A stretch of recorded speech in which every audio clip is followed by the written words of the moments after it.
చెప్పండి సార్. మొదలు రామావతారం త్రేతాయుగంలో లంకలో రాక్షసులు ఉండేవాళ్ళు, మానవులంతా మన ఇక్కడ ఉండేవారు, భూమిపై భారతదేశంలో మానవులు ఉండేవారు. తర్వాత యుగం వచ్చిన తర్వాత ద్వాపర యుగం వచ్చే వరకు ఒక ఇంట్లోకి వచ్చేసేది. ఇక్కడ కౌరవులు, పాండవులలో దేవతల్లాగా, కౌరవులు రాక్షసుల్లాగా ప్రవర్తించి యుద్ధం జరిగింది, కురుక్షేత్రం. అందులో శ్రీకృష్ణావతారం వచ్చింది. తర్వాత శ్రీకృష్ణావతారంలో దుష్ట శిక్షణ, శిష్ట రక్షణ చేశారు. అందులో మిగతా మళ్ళీ ఎందరికో ఆర్తులకు వాళ్ళ కోరికలు తీర్చలేకపోయాడు ప్రభు. అందుకొరకు ఆయనే ఆ కృష్ణావతారంలో రాధా ప్రేమను గురించి, ఆ రాధా ప్రేమ ఎందుకు నా మీద ఇంత బాగా చూపెడుతుంది, నాలో ఏముంది అనేది విచారించి ఆలోచన చేసి అది అనుభవించాలి నేను అనే ఉద్దేశంతో రాధాకుండంలో మునిగి ఆమె రూపాన్ని ధరించి చైతన్య మహాప్రభు, గౌరాంగుడు అంటారు, చైతన్య అంటారు, ఆయన అక్కడ ఉన్న అవతారం, ఆ చైతన్య అవతారం వచ్చేసింది. ఆ గౌరాంగ అవతారంలో పెళ్లి చేసుకొని భార్యను వదిలిపెట్టి, తల్లిని వదిలిపెట్టి సన్యాసం స్వీకరించి ధనవంతులను, స్త్రీలను దగ్గర రానియకుండా ఉండటం బట్టి అప్పుడు ఏం చేశారంటే, ఈ సన్యాసం స్వీకరించడం వల్ల కన్యాకుమారి నుంచి కాశ్మీర్ టు కన్యాకుమారి వరకు కాలినడకన హరే రామ రామ రామ హరే హరే, హరే కృష్ణ కృష్ణ కృష్ణ హరే హరే అనే నామాన్ని, అమ్మా భిక్షం ఇదే నాకు భిక్షం పెట్టడం, మీరు ఒక 5 సార్లు అనండి అని చెప్పి అందరితో నామం చేయించుకుంటూ సంచారం చేశాడు, దేశ సంచారం చేశాడు. ఆ తర్వాత మళ్ళీ అప్పుడు కూడా పూర్తిగా ఎవరు ఇంకా బాగుపడలేకపోయారు, ఆయన సన్నిధికి చేరుకోలేకపోయారు. అప్పుడు సంసారం చేసుకుంటూ కూడా సన్యాసం స్వీకరించకుండా మానసికంగా సన్యాసం చేయాలి, శారీరకంగా కాకుండా మానసిక సన్యాసం చేసి ఆయన సన్నిధి చేరుకోవచ్చు అనే ప్రకటన చేయడం కొరకు తాను ఆచరించి చేసి చూపించిన అవతారం కుసుమహరనాథ అవతారం. హరనాథ భగవానుడు ఏం చేశాడంటే కాశ్మీర్లో ఉద్యోగం చేశాడు.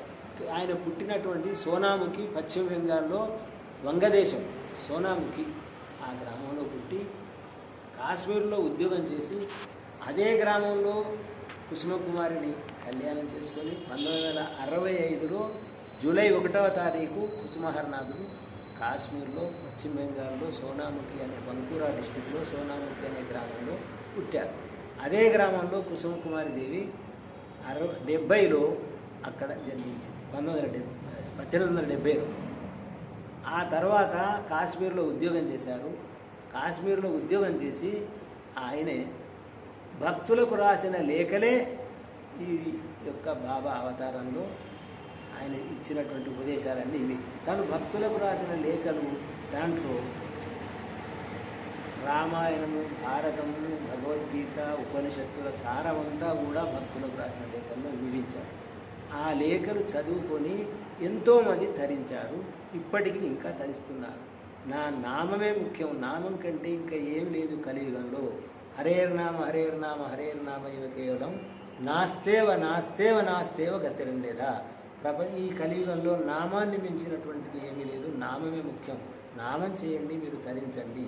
మీరు నేను పాపాత్ముని అని భయపడకుండా మీ పాపభారాలు నా తలపై వేయండి, నిశ్చింతగా మీరు నామం చేసుకుంటూ వెళ్ళండి, చాలు, అంతే. మీకు భయం అక్కర్లేదు, నేను అభయం ఇస్తున్నాను, మీరు నామం చేయండి. నన్ను భగవంతుణ్ణి శంఖచక్ర గదాలు ఉన్నాయి కదా అని చెప్పి మనం భయపడకుండా, భగవంతుడు భయపడేవాడు కాదు, భగవంతుడు భయపడకుండా ఉండడానికి ఆయన ఒక తండ్రిగానో తల్లిగానో ఒక అన్నగానో స్వీకరించి మీరు ఒక సఖ్యత ఏర్పరచుకొని భగవంతుని సన్నిధి చేరుకోవడానికి ఆయన నామం స్వీకరించండి. నామం ఎల్లవేళ మీరు రక్షించండి.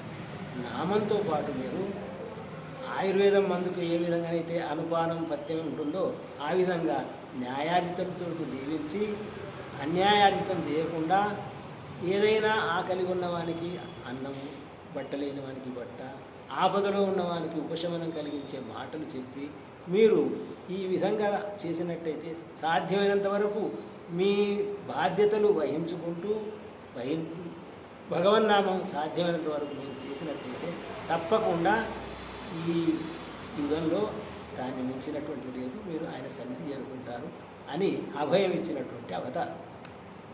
జై బలో శ్రీ కుసుమహరనాథ ప్రభుకి జై, మాతా శ్రీ కుసుమదేవికి జై. ఇది